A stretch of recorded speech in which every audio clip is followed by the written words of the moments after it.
with total returns of almost 300% in the last 5 years and a current dividend yield of over 4.5%.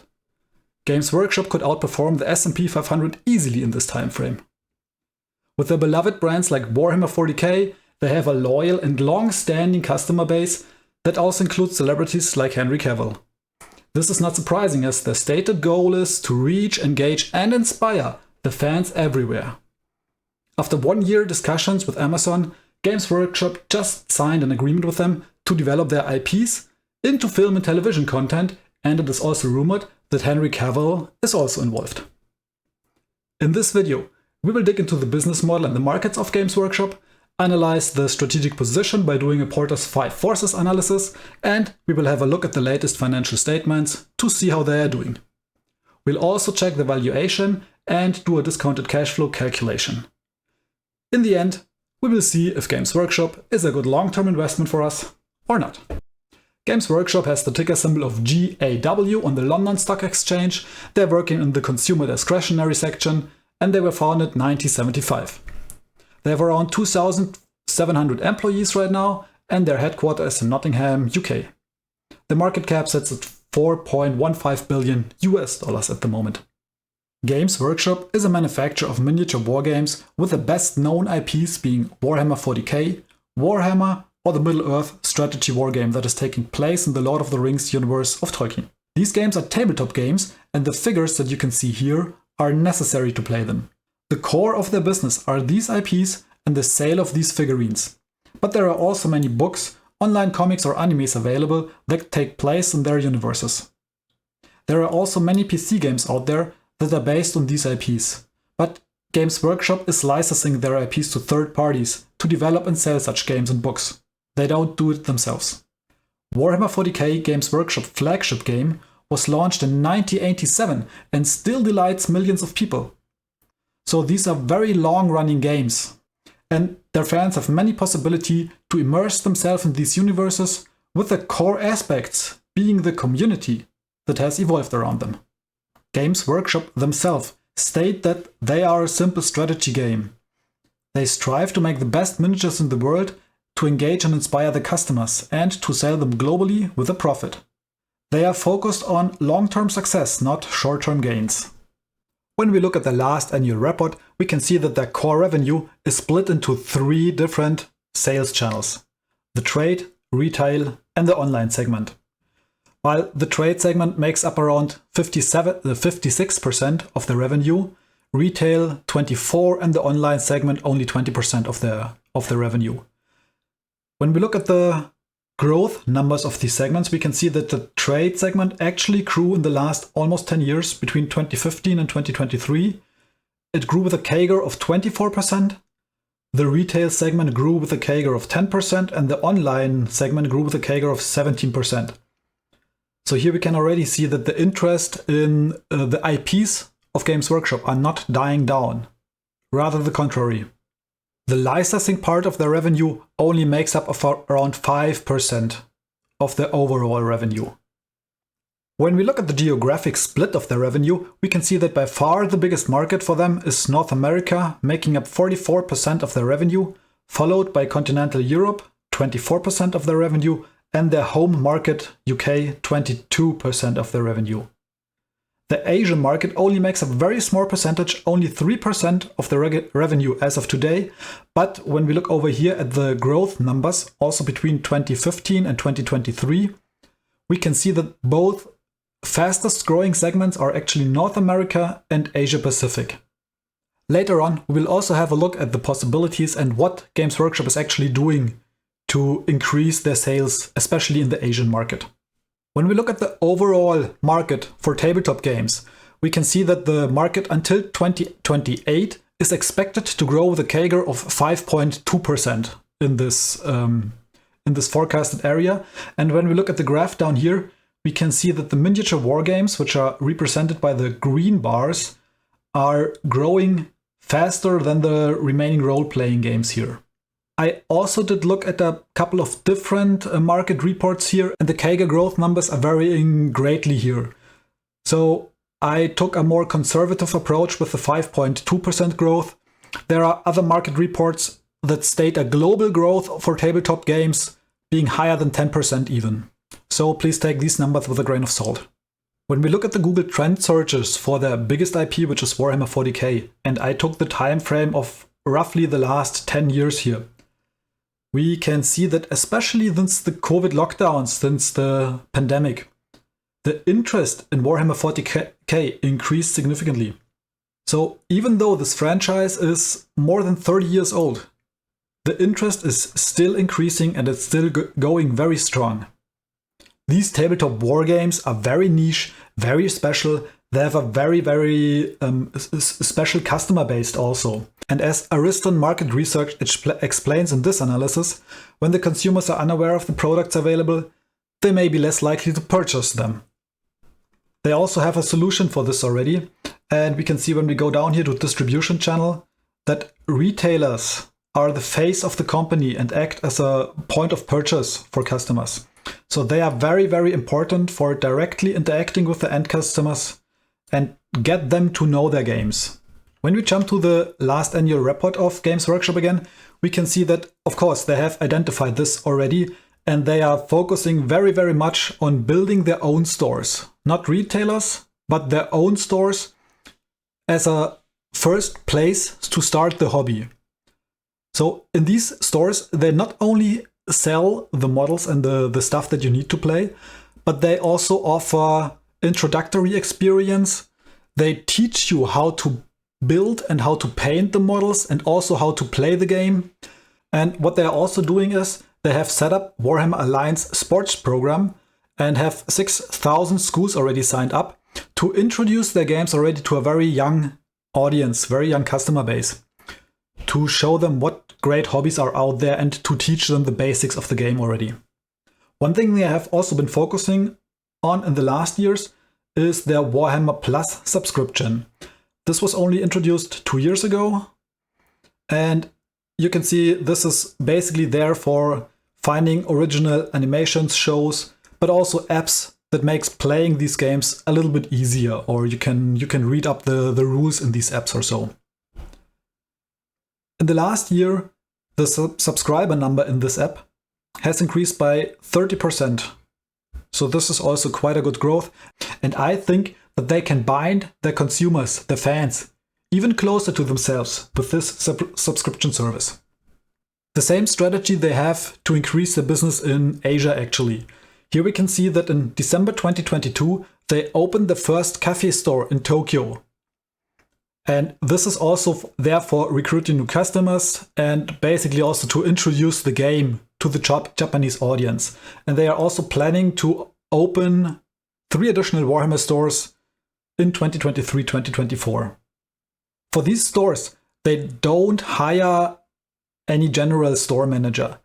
They really hire fans of their IPs that know the games very well, that can build and paint their models by themselves, and that can teach how to do this to their customers and basically infect their customers with their own enthusiasm. Just 3 days ago, Games Workshop signed a license agreement with Amazon to develop their IPs into film and television content and grant the associated merchandising right to them.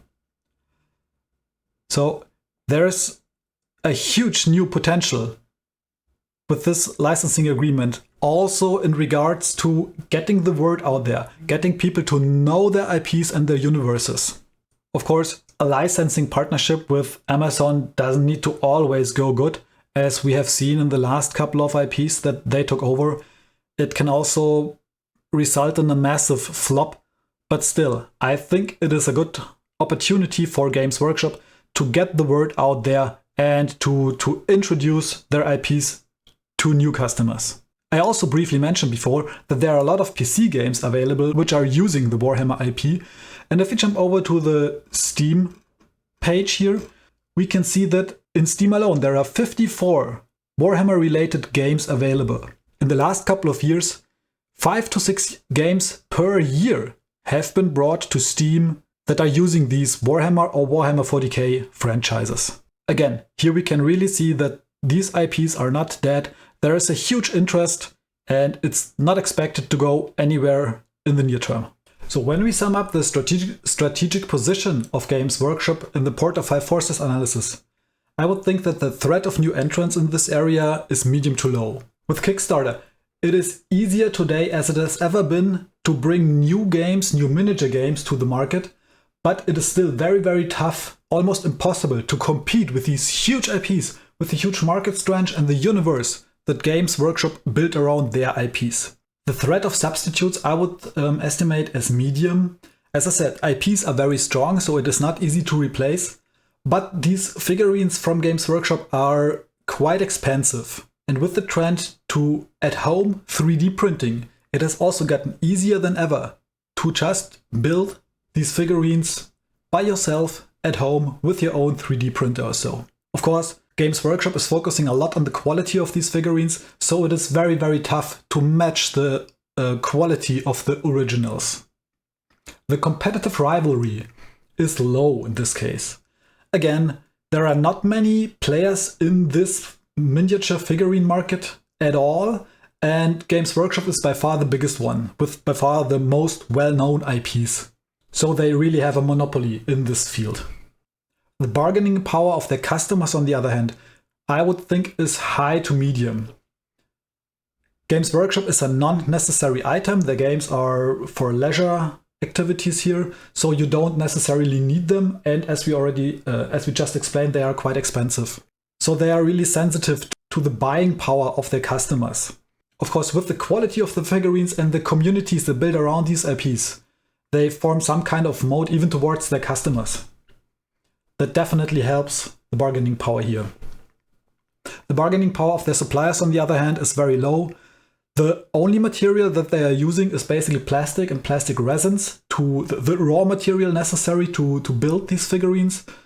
And they can choose from many, many different market players here. This is a commodity, so they have very good, they can choose their suppliers for this material. When we look at the total performance of Games Workshop against the S&P 500, we can see in the last year it was almost on par.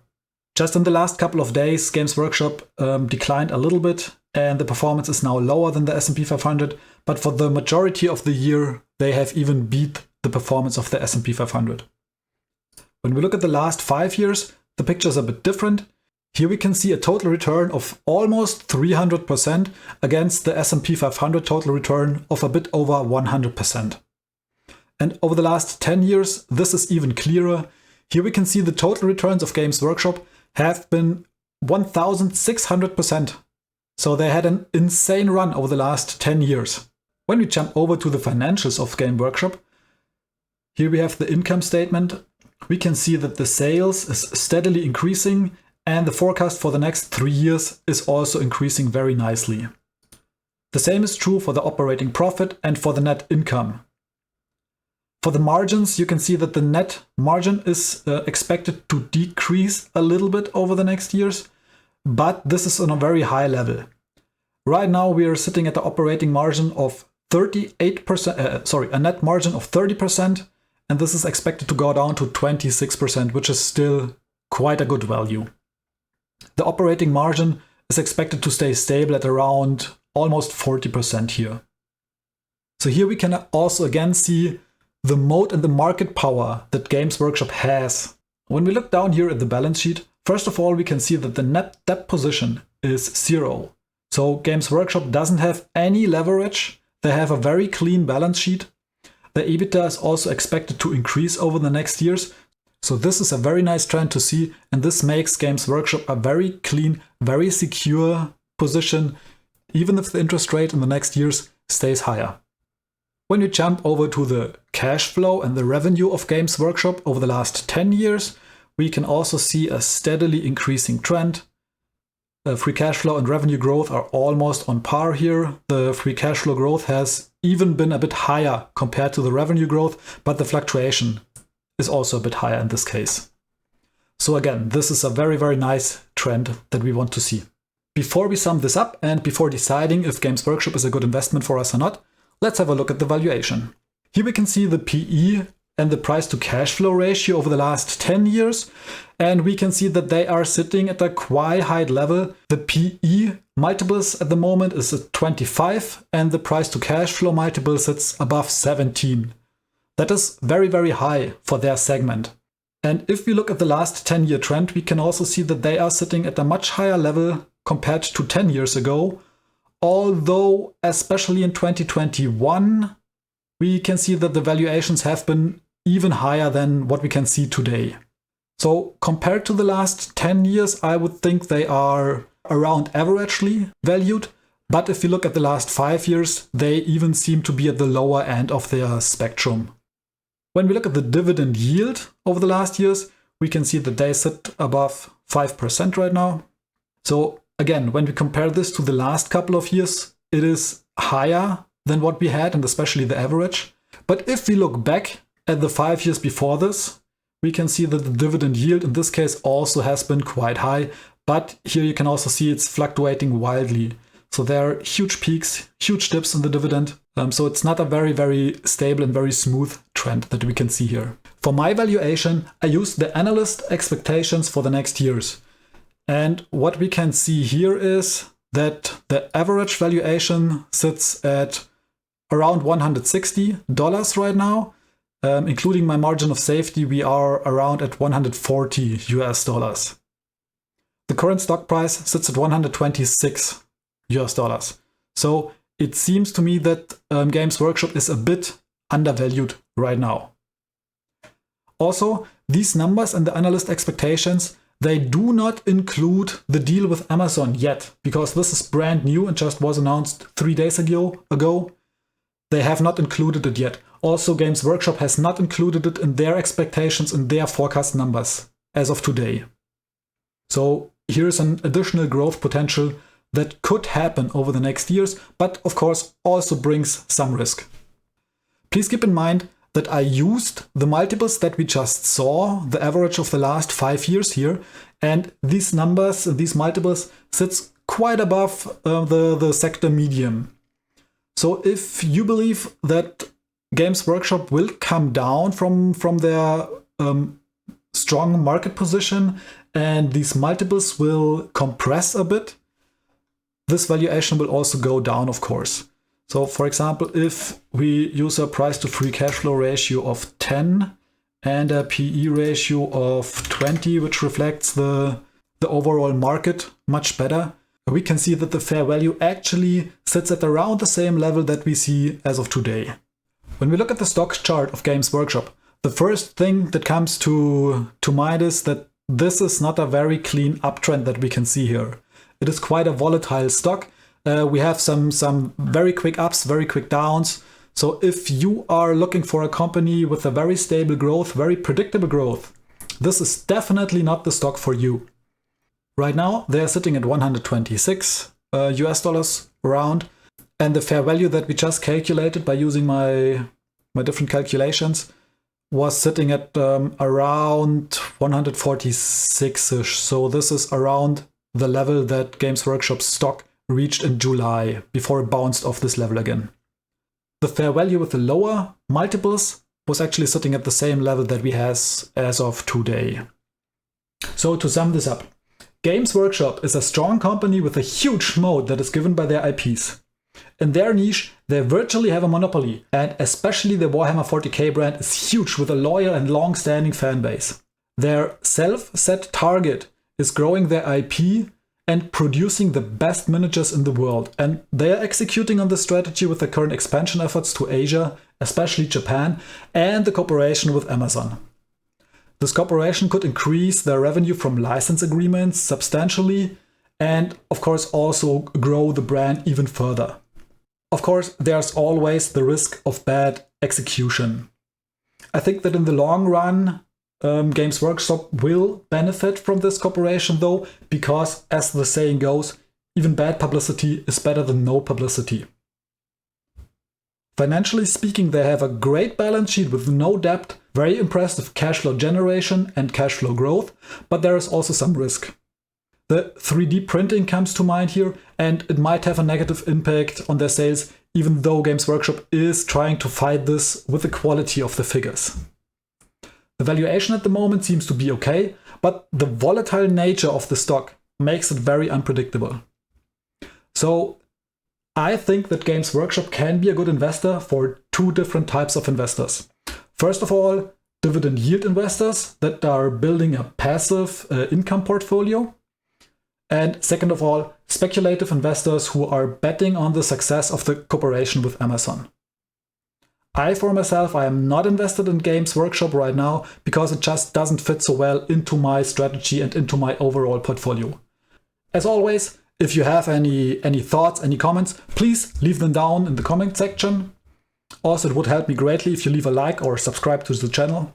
That being said, thank you very much for watching, guys, and see you next week.